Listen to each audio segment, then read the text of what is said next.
In the countryside, they warn children not to linger near the ruined chapel. At night, a sound rises from the bell tower, though the bell itself cracked decades ago. It isn't a chime, it's breathing.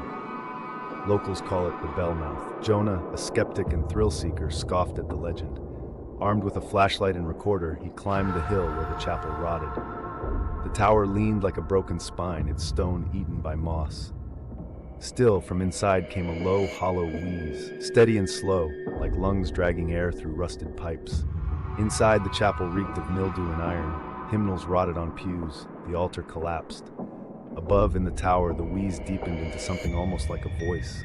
Jonah set the recorder on, muttering, "Bell tower's empty, just wind." But the air shifted. A gong echoed, not metallic but wet, resonant, vibrating in Jonah's chest. He staggered as dust rained down. Slowly, he climbed the spiral steps into the tower. There was no bell. Instead, the ceiling pulsed. A fleshy dome stretched taut, veins dark beneath the skin. In its center gaped a vast mouth, lips raw and cracked, teeth jagged like broken stone. Each exhale rattled the walls, each inhale sucked an insect screaming into its throat. Jonah froze. The recorder captured a sound, an echo of countless voices inside the breath, whispers rising and falling like prayers. The mouth shuddered, then spoke. One more.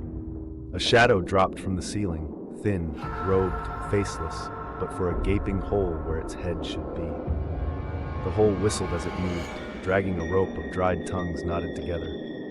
Jonah bolted, but the air thickened, pulling him back toward the gaping mouth. His scream was torn from him, sucked upward, his body lifted like paper in a gale. The recorder clattered to the ground. Its audio caught Jonah's shrieks, stretching into echoes, then snapping silent. A wet clang followed, like a bell struck from within. When locals investigated days later, the tower was still empty. No Jonah, no sign of struggle. Only the recorder sat in the dust. On playback, after the static, the wheezing breath returned. But now, beneath it was Jonah's voice, whispering in rhythm with the others. That night, the ruined chapel's tower swelled unnaturally, as if something inside inhaled too deeply. And in the village below, windows rattled with a sound no one wanted to hear, a bell tolling, hollow, hungry, carried not by metal, but by a mouth too big to silence.